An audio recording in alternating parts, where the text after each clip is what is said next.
जी friends, आप देख रहे हैं यूट्यूब चैनल वॉइस ऑफ कैनी और मैं सफदर खान कैनी। अच्छा फ्रेंड्स, काफ़ी सारे आप लोगों के सवाल इस फोकस पे आ रहे थे। ये फोकस था उसमें कि ये जो कैलकुलेशन है स्पेशली स्टैंडर्ड और सैंपल के लिए जो आप एचपीएलसी के लिए बनाते हैं, अगर टैबलेट का केस हो या कैप्सूल का केस हो या सिरप का केस हो, कोई और सस्पेंशन आपके पास आ रहा हो, तो कैसे सैंपल का वेट इक्वल टू स्टैंडर्ड हम कैलकुलेट करते हैं, सेम पीपीएम कैसे बनाते हैं। तो आज इस वीडियो में फोकस यही है। जो सिरप है, अगर सब आपके पास सिरप की एक बॉटल आती है, लेट सपोज 100 ml की बोतल है, और उसके ऊपर जो लेबल क्लेम नॉर्मली होता है 5 मिलीग्राम पर 5 ml या 2 मिलीग्राम पर 5 ml या 5 मिलीग्राम पर 10 ml या 10 मिलीग्राम पर 5 ml, ये उसका लेबल क्लेम होता है।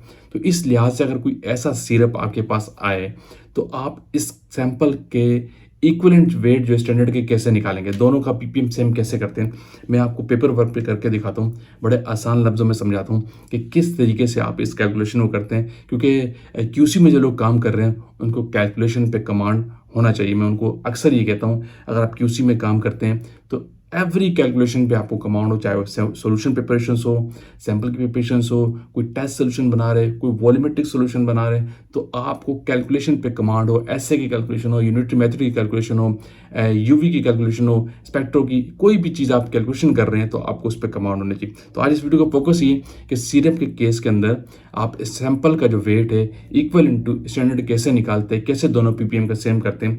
तो मैं पेपर वर्क आपको करके दिखाता हूँ। वीडियो एंड तक देख लीजिएगा, आपके फायदे, आपको कंसेप्ट मिल जाएगा। तो चलते पेपर वर्क के ऊपर। जी फ्रेंड्स, अब मैं आपको ये बताता हूँ कि अगर आपके पास सिरप है तो सिरप के केस में आपने जो सैंपल का वेट कैलकुलेट करना है इक्विवेलेंट टू स्टैंडर्ड, वो कैसे कैलकुलेट करेंगे। फॉर एग्जांपल आज मैं आपको बताता हूँ, आपके पास एक सिरप है, ठीक है, एक आपके पास सिरप आपके पास है, ठीक है, वो है 100 ml की बोतल है, 100 ml की बोतल है आपके पास सिरप की, और इसका जो लेबल क्लेम है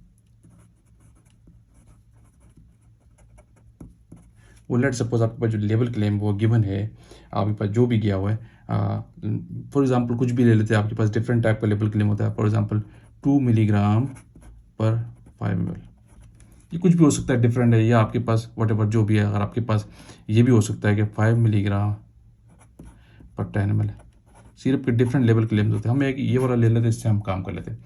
मिसाल के तौर पर मैंने आपको कहा कि आपके पास एक बॉटल है, इसमें आसान लफ्ज़ में और समझा दूँ,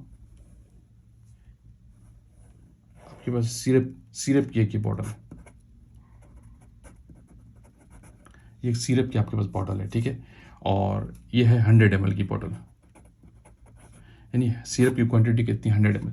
इसके अंदर आपके पास जो लेबल क्लेम है, आपके पास जो लेवल क्लेम है वो है लेट सपोज 2 मिलीग्राम पर 5 ml, यानी 5 ml सिरप लेंगे तो उसके अंदर 2 मिलीग्राम एक्टिव है, ठीक है। अब इसमें आपने कैलकुलेशन करनी है कि स्टैंडर्ड के बराबर कैसे हो गया। मिसाल के तौर पे आपका जो स्टैंडर्ड कैलकुलेशन थी, स्टैंडर्ड का जो वेट था वो आपने ये लिया, स्टैंडर्ड की बात करो, स्टैंडर्ड का पीपीएम आपके पास था, क्या था, फॉर एग्जांपल कोई भी आप ले सकते हैं, लेट्स सपोज 20 मिलीग्राम आपने लिया और उसको आपने 100 ml में डिसोल्व किया। तो इससे आपने एक और डाइल्यूशन बना ली, आपने कहा मैं एक और भी डाइल्यूशन बना लेता हूँ, आपने 5 ml लेके उसको आपने 50 ml में डिसॉल्व कर दिया, 50 ml में ले लिया। अब आप ये देखते हैं कि कितने पीपीएम का डाइल्यूशन था, टोटल ये है कितनी पीपीएम का, फिर इसके साथ बराबर आप उसको करेंगे। हम इसको कैलकुलेट कर लेते हैं एक नज़र के लिए कि कितने पीपीएम ये बनता है। तो ये आपके पास 20 पीपीएम का सैंपल बन रहा है, तो ये आपका जो स्टैंडर्ड है वो है 20 पीपीएम का। और आपने सैंपल की कैलकुलेशन ऐसे करनी है कि वो इसके बराबर आ जाए, स्टैंडर्ड आपके पास ये आ जाए, क्लियर है। ये स्टैंडर्ड की है 20 पीपीएम का। अब सैंपल आपके पास लेवल वॉल्यूम ये है, लेवल क्लेम ये है, आप इसको कैसे करेंगे, मैं आपको अब इसी को कन्वर्ट करके आपको दिखाता हूँ सैंपल का केस, अपने सैंपल में कैसे काम करना है। आपको पता है लेवल क्लेम क्या है आपके पास, यानी 2 मिलीग्राम पर 5 ml, यानी 5 ml सिरप लेंगे तो आपके पास 2 मिलीग्राम एक्टिव आएगा। आपने अब बराबर लेना है इसके, इससे भी कर सकते हैं, इससे भी खेल सकते हैं, बहुत सारे ऑप्शन, इसको भी बराबर कर सकते हैं, ये भी चेंज कर सकते हैं आप, ये भी चेंज कर सकते हैं, ये भी चेंज कर सकते हैं बराबर पीवीएम लाने के लिए। तो पहला फैक्टर ये है, आप स्टैंडर्ड के बराबर आप वेट लाएं। इसको मैं अगर यूं करके भी लिख दूं, और यानी 5 ml जो सिरप है वो कितने मिलीग्राम एक्टिव कंटेंट करता है, 2 मिलीग्राम, जनवरी, और आसान हो जाएगा आपको, ठीक है। अब मिसाल के तौर पर तो मैंने कहा इसके बराबर मुझे लेना है, यानी 5 ml में इतना है, या और इन्वर्ट करके भी आप लिख दे दो, यानी 2 मिलीग्राम, और ये सारा और करके आप लिख सकते हैं 2 मिलीग्राम जो है वो आपको जो 2 मिलीग्राम आपका जो है वो कितना सिरप ले रहा है आपका 5 ml है, ठीक है। और 20 मिलीग्राम के बराबर लेंगे तो कितना सिरप चाहिए आपको, 20 मिलीग्राम कितना लेना पड़ेगा, 20 मल्टीप्लाई बाय 5 डिवाइड बाय 2, तो कितना आता है ये अभी निकाल लेते हैं। यानी आपका आ रहा है 50 ml सिरप, क्या आ रहा है आपका 50 ml सिरप। यानी अगर आप 50 ml सिरप लेते हैं और आगे की डाइल्यूशन 100 और 50 सेम रख दे तो आपका बराबर हो जाएगा। लेकिन यहाँ एक बात समझने की है कि 100 ml तो आपका सिर्फ सिरप है, तो पहली डाइल्यूशन में अगर 50 लेंगे पूरी हाफ बॉटल आपकी खाली हो जाती है, तो इतना ज़्यादा सैंपल आप नहीं लेंगे, ये ठीक नहीं है। तो इसके लिए बेहतर है कि सैंपल क्वांटिटी वॉल्यूम आप कम कर दें। तो अब आप कैसे कर सकते हैं, अगर आप 50 ml, अब ये 50 ml सिरप लेंगे और 100 में डालेंगे तो इक्विवेलेंट हो जाएगा। अगर हम 25 ml सिरप लें तो अगर हम 50 में डालेंगे तो भी बराबर हो जाएगा, आपका सिरप की वॉल्यूम क्वांटिटी थोड़ी कम हो जाएगी। या आप ये कर सकते हैं कि 50 ml सिरप लेके 200 में डाल दें, तो और आप आगे की डाइल्यूशन डबल कर दें तो भी ppm बराबर हो जाएगा। अब मैं आपको तीनों तरीके आपको समझाता हूँ, अब आप और से समझना।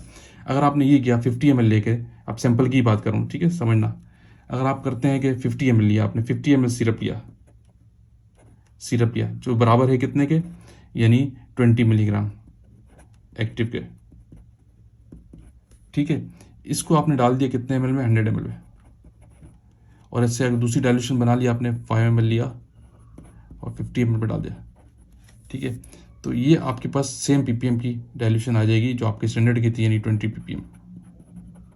ये केस आपका बराबर हो गया क्योंकि 50 ml सिरप के अंदर 20 मिलीग्राम एक्टिव है। लेकिन मतलब ये इस केस में आपका सिरप बहुत ज़्यादा यूज़ हो रहा है, तो इसको आप एक तो सोल्यूशन आपका ये हो गया, बराबर हो गई। दूसरा ऑप्शन आपके पास क्या है, आपको अगर सिरप को कम यूज़ करना है क्योंकि सैंपल आपको चेंज भी करना होता है, तो इस केस में आप क्या कर सकते हैं, आप ले लें 25 ml सिरप, तो उसके अंदर एक्टिव कितना होगा, 10 मिलीग्राम होगा, है कि नहीं। 25 ml सिरप लेंगे तो कितना, 10 मिलीग्राम एक्टिव, ठीक है, हाफ कर रहे हैं ना।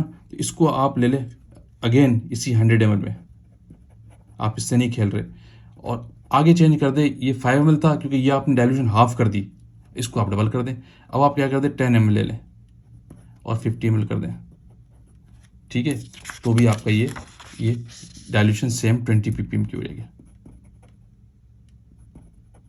ये तरीका भी होता है, ठीक है, समझ रहे हो। पहला तरीका यही है कि सेम आपने ले लिया, दूसरे तरीके में आपने इस वॉल्यूम को कम नहीं किया, सेकंड डाइल्यूशन को आपने बढ़ा दिया, यहाँ 5 था यहाँ 10, देख रहे, समझ रहे मेरी बात। लेकिन क्योंकि आपने यहाँ पे जेनेरिक आपने कम कर दिया। अब आप इसको कैलकुलेट करें, अगर आप 10 मिलीग्राम के लिहाज से, तो इसका ppm भी सेम आएगा। मैं आपको दोबारा करके 10 मिलीग्राम, ठीक है, इंटू कितने में है, 100 ml में, ठीक है, मल्टीप्लाई बाय, फिर आपने 10 लिया, ठीक है, इंटू 50 किया आपने, ठीक है, और मल्टीप्लाई बाय 1000, तो ये भी आपका 20 ppm आ गया। क्लियर है, तो ये दोनों क्लियर है। इस केस में भी ppm आपका सेम है, सही है, इस केस में ppm आपका सेम है। ये तरीका है। और एक और तरीका आप ये भी कर सकते हैं, दूसरा और तरीका आसान बताओ, तीसरी डाइल्यूशन नहीं बताओ इसके अंदर, कि सैंपल में आपने वॉल्यूम भी बचाना होता है और पाइपेट भी देखनी होती है कि हमारे पास इस वॉल्यूम की पाइपेट भी है कि नहीं। 25 ml की पाइपेट आपके पास अवेलेबल होती है, 50 ml की पाइपेट भी आपके पास अवेलेबल होती है। अगर आप एक तरीका और करें इसी तीसरे डाइल्यूशन में, और बता रहा हूँ, अगर आप 50 ml सिरप भी लेते हैं और आपने कहा कि मैं नहीं वो चेंज करना चाह रहा, तो दूसरा तरीका आप ये भी कर सकते हैं कि इस डाइल्यूशन को अगर आप नहीं छेड़ते, तीसरा तरीका यही है, आप 25 ml सिरप लें, ठीक है, एक्टिव कितना है इसमें, 10 मिलीग्राम, ये एक्टिव 10 मिलीग्राम ये, ठीक है। 25 ml सिरप लिया, आप इसको लेने कितने में, 50 ml में, 50 ml वॉल्यूम फ्लास्क में। आगे की डाइल्यूशन वो सेम कर देंगे, 5 ml वाली, इसको आप चेंज नहीं करेंगे, 5 ml लेके 50 ml में कर देंगे, तो ये भी आपका 20 ppm बनता है। क्यों, यहाँ पे आपने सेम रखा, ये आया स्टैंडर्ड के बराबर हो गई, ठीक है। और सेकंड तरीके के अंदर सेकंड जो तरीका मैंने आपको बताया, यहाँ पे आपने एक्टिव जेनरिक कम कर दिया लेकिन ये वॉल्यूम वही रखा, तो definitely ppm first dilution half हो गई, सेकंड डायल्यूशन आपने बढ़ा दी तो पीपीएम बराबर हो गया। यहाँ पे आपने क्या किया कि आपने फर्स्ट डायल्यूशन एक्टिव कम किया और फर्स्ट डायल्यूशन ही पीपीएम आपने बराबर कर दिया उसके बराबर, तो इसके हम यहाँ पे पीपीएम छेड़ेंगे नहीं, तो इसको भी आप कैलकुलेट करते हैं तो ये भी 50 पीपीएम ही आता है। मिसाल के तौर पर आपने कितना लिया, 25 मिलीग्राम था, 10 मिलीग्राम एक्टिव है, 10 इंटू 50 ml, ठीक है, multiply by 5 into 50 ml, clear, और इसको 1000 मल्टीप्लाई तो ये भी पीपीएम 20 आ गया। तो ये तीनों केस में आपके पास 20 पीपीएम की डायल्यूशन आ रही है, समझ रहे, ये भी ओके और ये भी ओके। तो एक ये हो गई, ये तरीका है कि पहला ये तरीका भी कर सकते हैं, इक्विवेलेंट टू आपने 50 मिलीग्राम में 20 मिलीग्राम के बराबर इक्विवेलेंट आपका जेनरिक है, ठीक है, ये आपने कैलकुलेट किया हुआ है। एक ये तरीका भी है, एक ये तरीका भी है, एक ये तरीका भी है। पहले केस में मैंने कुछ भी चेंज नहीं किया, आप इसको गौर करना, ठीक है, सेम एज इट इज, सिर्फ मैंने इक्विवेलेंट टू ये लिया और उसको उसमें डाल दिया। और दूसरे केस के अंदर मैंने क्या किया कि यहाँ पे फर्स्ट डायल्यूशन जो थी ये फर्स्ट डायल्यूशन इसको हाफ कर दिया, सेकंड डायल्यूशन को डबल कर दिया तो पीपीएम बराबर हो गया। यहाँ पे मैंने क्या किया, फर्स्ट डायल्यूशन को कोई चेंज नहीं किया, 10 मिलीग्राम लेके 50 किया, फर्स्ट डायल्यूशन मेरी सेम थी और सेकंड डायल्यूशन मेरी सेम थी, उस तरीके से हो गया। क्यों, यहाँ पे मैंने वॉल्यूम चेंज किया, यहाँ पे मैंने फर्स्ट डायल्यूशन का वॉल्यूम कम कर दिया, यहाँ पे फर्स्ट डायल्यूशन के वॉल्यूम चेंज नहीं की, यहाँ पे सेकंड डायल्यूशन में चेंज किया मैंने, यहाँ पे जेनेरिक में चेंज किया। ये तीन तरीके हैं, इस तरीके से हर तरीके से आप खेल सकते हैं, वेरी इजी होता है। अब आपको क्लियर हो गया कि स्टैंडर्ड हमारा कितने 20 पीपीएम का था, 20 मिलीग्राम लेके 100 में लिया और 5 में लेके 50 में लिया तो 20 पीपीएम का आपका स्टैंडर्ड हो गया। आपने सैंपल इसके बराबर करना था, ये पूरा प्रोसीजर है। सैंपल बराबर करने के लिए आपको 50 ml सिरप चाहिए था जिसमें कि आपका 20 मिलीग्राम जेनेरिक है, समझ रहे, तो आप 50 ml बहुत ज़्यादा वॉल्यूम था, आप ये तरीके से कर भी सकते हैं, लेकिन अगर वॉल्यूम कम यूज़ करना हो तो ये तरीका भी है और ये तरीका भी है, तीनों तरीके इसके तरीके से आप अपनी डायल्यूशन आप बना सकते हैं कि सिरप के अंदर आपको कैसे स्टैंडर्ड की और सैंपल की पीपीएम आपको सेम करने होते हैं इन केस अगर आप एचपीएलसी पे काम कर रहे हैं या यूवी पे कर रहे हैं। Thank you for watching, I hope कि आपको कंसेप्ट मिल गया होगा, थैंक यू। तो फ्रेंड्स ये था आज इस वीडियो में कि कैसे आप सैंपल का वेट सिरप के अंदर इक्वल टू स्टैंडर्ड आप निकालते हैं। तो आई होप कि आपको एक क्लियर कंसेप्ट मिल गया होगा, आसानी हो गई होगी आपको कि कैसे डिफरेंट स्टेजेस पे आप पीपीएम को 100 ml के साथ कैसे एडजस्ट करते हैं और वॉल्यूम को किसको एडजस्ट करना होता है, कैसे दोनों को इक्विवेलेंट करते हैं, कौन सी पीपीएम की डायल्यूशन को आप सेम करते हैं। तो ईच एंड एवरीथिंग मैंने आपको इस वीडियो में बताई है। आई होप को आपका कंसेप्ट मिला होगा। तो वीडियो का आप एंड करते हैं, जरूर चैनल पर न्यू है अगेन कहूँगा, चैनल को लाजमी सब्सक्राइब कीजिए, वीडियो को शेयर कीजिए, कमेंट्स कीजिए ताकि इस तरह की टेक्निकल वीडियोज आप पे पहुँचती रहे। थैंक यू फॉर वॉचिंग, अल्लाह हाफिज़।